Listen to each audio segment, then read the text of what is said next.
Fala aí, gente, tudo bem? Conforme eu avisei lá no grupo, hoje eu vou fazer aí essa aula gravada.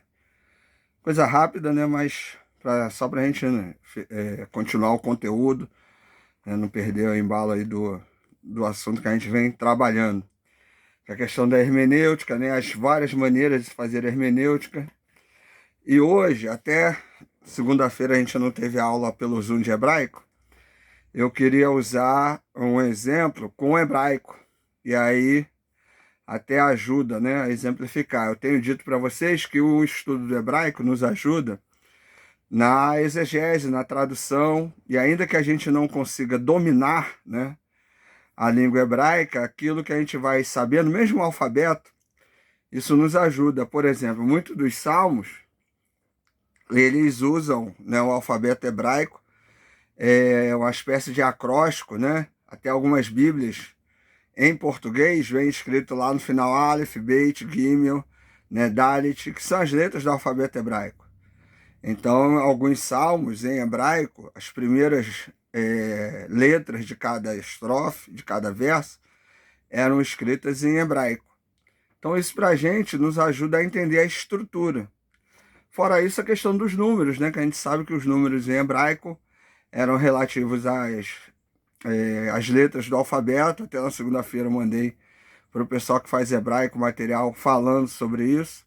Então, dá para juntar, né, essas disciplinas, né? Exegese, hermenêutica, hebraico, grego, Novo, Antigo Testamento, todas essas matérias trabalham juntas. A hermenêutica, ela vai utilizar todas essas matérias, todas essas disciplinas, para poder extrair, né, para poder trabalhar o significado do texto. A exegese extrai e a hermenêutica vai aplicar esse significado. Então, sempre lembrando, e até coloquei no texto que eu vou mandar para vocês, né, que a hermenêutica é a arte e a ciência da interpretação, especialmente de textos sagrados como a Bíblia. Uma das línguas fundamentais para a compreensão da Bíblia é o hebraico, cujo alfabeto apresenta uma riqueza simbólica e mística que influencia profundamente a interpretação dos textos. Então, sempre que a gente estiver lendo um texto em hebraico, um texto do Antigo Testamento, é importante lembrar disso, né? O texto foi escrito numa língua, num idioma, num contexto diferente do nosso, numa época, num momento histórico, político, social diferente do nosso. Né? Já lembramos, já falamos sobre isso, né? Que alguns termos, como por exemplo a ideia de templo. Templo no Antigo Testamento é um contexto totalmente diferente de templo hoje, onde o templo ele reúne, né, pessoas ligadas a uma instituição, que tem um CNPJ, né, que não é a morada de Deus, a igreja. Muito pelo contrário, ela é uma entidade, né? É como se fosse uma empresa. A igreja, o templo hoje. Na época do Antigo Testamento, não. O templo, na perspectiva dos judeus, naquela época, era a morada de Deus. Era uma instituição, obviamente, mas não com essas questões legais que a gente tem hoje. Aliás, religião e política naquela época se misturavam. Hoje, no nosso contexto, religião e política, elas se entrelaçam, mas pela lei o Estado é laico, né? Então, não há aí uma interferência, né, religiosa diretamente na questão da política. Há algumas, né? Por exemplo, amanhã é um feriado aqui em Caxias, que é o dia do padroeiro da cidade. É um feriado religioso, né? E aí a cidade para. Mas em termos de leis, né, de comportamentos, não é a religião A, B, C ou D que define isso. Então, no nosso caso, a hermenêutica vai nos ajudar a entender os textos, né, dessa forma. Isso é sempre muito importante. A gente tem visto em outras matérias, né, que há forma de se fazer isso. Já vimos aqui um pouco da história da hermenêutica, que a maneira de se fazer hermenêutica depende muito da época, do tempo, do momento. Os recursos e ferramentas que temos como trabalhar a hermenêutica hoje são diferentes de há 10, 20, 30 anos atrás. Então, tudo isso acrescenta, né, ajuda a gente a ter uma visão mais ampla do texto bíblico. Então, hoje, especificamente, nesse exercício, a gente vai explorar um pouco essa questão aí do alfabeto hebraico, né, nesse uso, né, do alfabeto hebraico na formação aí dos salmos e ter uma ideia de como isso pode ser interpretado. Então vamos lá, vamos explorar a hermenêutica através de um exemplo do alfabeto hebraico, com base em um texto do Antigo Testamento, Salmo 119. Esse salmo é um acróstico, onde cada seção de 8 versículos começa com uma letra do alfabeto hebraico, totalizando 22 seções, uma para cada letra. Então, né, a gente sabe que o alfabeto hebraico possui 22 consoantes e tem os sinais massoréticos, que são a forma de vocalizar, né, de vocalizar as vogais. Mas o alfabeto hebraico só tem as consoantes. Então, o Salmo 119 é dividido em 22 seções, que são as 22 letras do alfabeto hebraico. Vamos nos concentrar, por exemplo, na letra Beth, ou Bet, né? A segunda letra do alfabeto, alfabet, né? Ou alfa é grego, Aleph, Beit. O primeiro verso da seção Beit do Salmo 119 começa com essa letra, ó. Bamé e Ezaque Nahar et Orsho. Com que purificará o jovem o seu caminho? A interpretação desse versículo, através da hermenêutica, pode levar às várias camadas de significado. Aqui estão algumas possíveis interpretações. Então, quando eu falo a palavra Bamê, né, ó, ba, o som do B é o som do Bet. Então, já começa, igual a gente explicou lá, né, essa seção com a seção Bet, né? Então, acabou essa seção, aí vem o Gimel, depois vem o Dalet, e aí por diante. É claro que só dá para a gente ver isso em hebraico, mas aí eu sugiro você, não tem aquele site que eu já falei para vocês, eu até quando jogar esse vídeo lá para vocês, eu jogo o site embaixo, o link, que é o Bible Hub, né? Joga lá no Bible Hub, Salmo 119, e aí joga só o texto em hebraico. Você vai ver que cada seção de 8 versículos realmente vai começar com uma das letras do alfabeto. Isso para a gente é uma informação que é legal, né? Ajuda, acrescenta aí entender um pouco dessa estrutura, dessa formação, até porque o alfabeto, a leitura, né, para o judeu naquela época tinha um caráter religioso, né? Eles aprendiam as escrituras com a repetição, a palavra, né? Então isso reforçava muito, né, a questão do ensino, né? A proposta estava muito da religião, está muito ligada a aprender o hebraico, aprender a ler e escrever o hebraico. Não era apenas um ato, uma atitude pedagógica, mas também religiosa, né? E ter isso em mente quando estamos lendo o Antigo Testamento é importante. De que maneiras, então, a gente poderia interpretar esse texto que nós lemos, né? Primeiro, a interpretação literária. O versículo pode ser entendido literalmente, como uma pergunta sobre como um jovem pode manter seu caminho puro, sugerindo uma reflexão sobre a moralidade e a conduta pessoal. Aí você vai dizer assim, mas isso é óbvio. Não, isso não é óbvio. Isso é uma maneira de se ler. E aí, nesse tipo de leitura, eu estou levando em conta apenas o texto. Não estou considerando o contexto, nem uma maneira de simbolizar, alegorizar o texto, né? Como muita gente às vezes alegoriza, simboliza, né? Vai dar um outro significado. Então, eu estou lendo o texto pelo texto. E a maioria das pessoas, às vezes, acaba lendo a Bíblia dessa maneira, né? Acaba interpretando de maneira literal. Interpretar de maneira literal é levar em conta apenas o texto em português e os seus significados e ideias. Então, essa é uma maneira de se ler o texto que a gente tem que levar, tem que avaliar. Será que é isso mesmo? Será que não tem um outro significado no original, no hebraico, né, aqui que a gente está vendo, ou no grego, num outro texto que você vai estudar? Será que não tem um outro texto aí que você possa, uma outra maneira de se entender esse texto a partir do contexto, as influências simbólicas, né? Ou o capítulo todo? Então, a leitura literal, ela desconsidera todas as outras abordagens, né? Todas as outras preocupações. Então, ela tem algumas limitações, mas é muito comum. A maioria das pessoas lê, né, os textos assim de maneira muito literal. Até porque, até lembrando, por exemplo, domingo agora foi dia do pastor. E muita gente usa lá Jeremias 3,15. E vos darei pastores segundo o coração de Deus. A maioria das pessoas esquece que no Antigo Testamento não tinha pastor de igreja. Por quê? Porque não tinha igreja no Antigo Testamento. Então, ali pastor, ali o termo hebraico para pastores seriam governantes, líderes, né? Então, Jeremias está falando que Deus dará líderes, governantes para o povo de Israel que sejam do seu agrado, que obedeçam a ele em primeiro lugar. E a maioria das pessoas desconsidera o contexto, né? Até ignora que no Antigo Testamento não tinha igreja. Quando se fala de templo, é templo judaico, onde Deus morava, inclusive, na mentalidade dos judeus. A gente sabe muito bem que Deus é onipresente. Deus está em todo lugar, não apenas em um lugar. Então, essa leitura literal, ela é muito comum hoje em dia, né?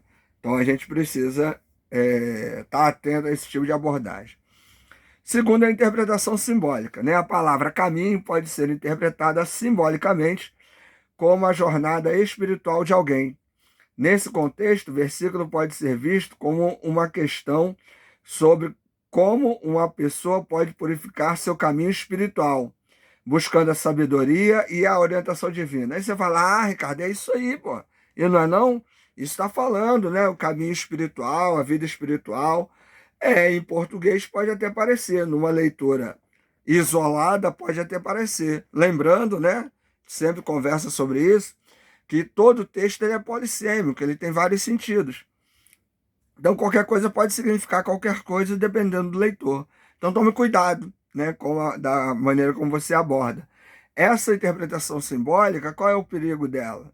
É que ela vai dar o significado que o leitor quiser, porque já que é simbólica, eu vou simbolizar da maneira que eu quero, da maneira que eu entendo. Então, esse é um tipo de leitura que a gente precisa também estar tendo aí alguns cuidados, mas também que é muito comum, né? O jovem caminho está na Bíblia, está falando de igreja, né? Então, falou de igreja é vida espiritual. Será que é isso? Será que a ideia do termo é essa? Será que dentro do contexto, dentro do Salmo, a ideia de caminho tem a ver com vida espiritual, né? Tem a ver com a moralidade, né? Na leitura, na interpretação literária, o foco ficou na questão da moralidade e da conduta pessoal. Na interpretação simbólica, o foco já ficou na busca pela sabedoria e orientação divina. É claro que se você ler esse texto, interpretar, pregar, der um estudo com essas perspectivas, você vai levar alguém para o inferno por causa disso? Vai estar falando alguma heresia? Vai estar acabando com a vida de alguém por causa disso? De maneira nenhuma. Só que todo texto ele tem um contexto. Todo texto ele tem um objetivo. E a gente precisa entender isso, precisa entender essa necessidade, né? Precisa entender que todo texto pertence a um lugar. E quando a gente interpreta o texto, faz a hermenêutica e a exegese desse texto, desconsiderando a sua origem, desconsiderando os seus destinatários, a sua data, o seu contexto, a gente vai perder a mensagem desse texto. Porque se eu quiser falar de conduta pessoal e falar de sabedoria, eu vou buscar um texto que realmente vá falar sobre isso. Então, no caso da hermenêutica e da exegese, qual é o nosso trabalho? Eu vou olhar primeiro lá em hebraico. Vamos olhar o texto em hebraico? Ricardo, não domina o hebraico. Vai no Bible Hub, ele vai te dar lá o texto em hebraico, o texto em português. Vai num comentário exegético vai te ajudar a fazer essa interpretação. Então, você não vai fazer isso sozinho, certo? Até porque não adianta orar que não vai cair do céu. E a última maneira aqui seria a interpretação contextual. Considerando o Salmo 119 como um todo, o versículo pode ser interpretado à luz do tema central do Salmo, que é a valorização e a busca pela palavra de Deus. Assim, a purificação do caminho pode ser entendida como a obediência aos mandamentos divinos. você vê que a ideia fica mais delimitada, fica mais precisa, fica mais objetiva, quando eu penso na questão do contexto. As outras ideias não estão erradas em relação à busca de uma vida que agrade a Deus, né? Uma vida que busque ter uma boa moralidade, uma boa conduta pessoal, uma vida que esteja em busca da sabedoria e da orientação divina. Mas, se eu for analisar o contexto, o Salmo 119, ele fala, tem como tema central a, a busca pela palavra de Deus. Então, é a palavra que é esse meu caminho. É a palavra, é o ensino dessa palavra que vai me mostrar o caminho, que vai me ajudar a viver melhor. Então, o tema ficaria, né, na obediência a essa palavra, a esses mandamentos. Então, na leitura contextual, essa purificação, ela passa pela obediência aos mandamentos, às escrituras, né? Então é bem mais específico, bem mais delimitado. Até porque se eu não tiver conhecimento das escrituras, eu não vou conseguir ter uma boa conduta pessoal. Eu não vou saber o que é a sabedoria, porque é a palavra que vai me mostrar o que é a sabedoria divina. É a palavra que vai me mostrar qual é a conduta pessoal adequada, certo? Se eu não tiver conhecimento da palavra, essas outras coisas elas vão ser irrelevantes. Então, o texto que nós lemos, né, ele vai ter esse objetivo, vai ter um foco específico. Você vê que todas as duas primeiras opções não são nenhuma loucura, né? Porque tem muita gente que fala assim: a pessoa não fez o trabalho hermenêutico direito, então vai falar heresia. Não necessariamente. Ao fazer um trabalho hermenêutico, sem muito cuidado, né? Sem muita dedicação, você necessariamente não vai estar enganando, alienando, né, as pessoas, ou ensinando coisa que não deve. Você pode até falar de coisa boa, mas de repente você está usando um texto que não fala sobre isso. E aí amanhã depois você vai usar um outro texto. E aí a tua mensagem vai ficar repetitiva. Porque aí tudo quanto é texto que você usa, você sempre vai falar a mesma coisa. É claro que tem textos que falam da mesma coisa. Esse é um detalhe. Agora, tem textos para assuntos específicos e diferentes. Então, a hermenêutica nos ajuda a delimitar, né? A afunilar, a saber realmente do que o texto está falando. E, a partir disso, a posição que a gente vai tomar. Como que eu vou aplicar isso? De que maneira que eu vou falar isso? Lembrando que os textos bíblicos, quando falam de escritura, no Antigo Testamento, está falando da lei, né? Do Decálogo, os 10 mandamentos. Está falando do Pentateuco, né? Não está falando da Bíblia toda como nós a conhecemos. E no Novo Testamento, quando faz referência às Escrituras, está fazendo referência ao Antigo Testamento, porque o Novo Testamento só foi fechado no final do quarto século. Então, os autores do Novo Testamento não sabiam que o texto deles ia virar a Bíblia. Então, até isso a gente precisa ter ciência. Porque aí tem muita gente que, às vezes, nessa interpretação simbólica, vem falar da presciência de Deus. Ah, Deus, em sua presciência, já sabia que isso ia acontecer. Tudo bem, que Deus sabe tudo, Deus faz o que Ele quiser. Mas aí é você desconsiderar o texto, né? E se você quiser falar qualquer coisa sobre o texto, então para que estudar? Você lê e fala o que você quer. Então, ao fazermos um trabalho hermenêutico, né, dedicado, adequado, a gente vai entender o que o texto está querendo dizer e a gente vai falar aquilo que o texto está querendo dizer. Não é aquilo que a gente está sentindo, não é aquilo que a gente entende, não é fruto da nossa experiência, é fruto de leitura do texto. E nesse aqui tem esse detalhe, né, do uso do alfabeto hebraico, né, do uso aí da gramática hebraica, né, nesse contexto. Porque que eu falei para vocês que quando a gente vai estudar a gramática hebraica, é chato, né? A gramática grega também, mas tem a sua relevância, porque nos ajuda a entender um pouco da estrutura. Por exemplo, entendemos que o texto bíblico ele é divino, ele tem inspiração divina, mas ele teve participação de homens e mulheres, tem a participação cultural, tem a participação de pessoas nisso. E isso a gente tem que levar em conta. Então lembra aí, pensa nisso. Salmo 119, dividido em 22 sessões, iniciadas por 22 letras do hebraico. Então, isso é a participação humana. A mensagem é divina, mas a composição, a feitura é humana. Então, isso nos ajuda a entender o nosso desafio, né? A gente precisa ir lá, entender a forma, entender a estrutura, entender a literatura que foi usada, o gênero literário que foi usado, né? A gente sabe que o Salmo é um texto de poesia, né? Ele não é doutrinário, é um texto poético, né? É um texto que fala sobre adoração, sobre louvor, sobre conforto, né? Sobre busca de Deus. Então a gente vai tirar a doutrina disso. Então, essa estrutura ela vai ser harmonizada, né? Vai ser agradável, né, para quem está lendo. E isso quem faz é o autor, né? São os autores. Então, essa participação ela é humana. A gente precisa também entender isso. Para finalizar, ao final eu coloquei 3 perguntas que você vai ler o texto e vai responder, né? Como você interpreta a relação entre a juventude e a busca pela pureza espiritual nesse versículo? Que papel você acha que a palavra de Deus desempenha na purificação do caminho, conforme descrito no Salmo 119?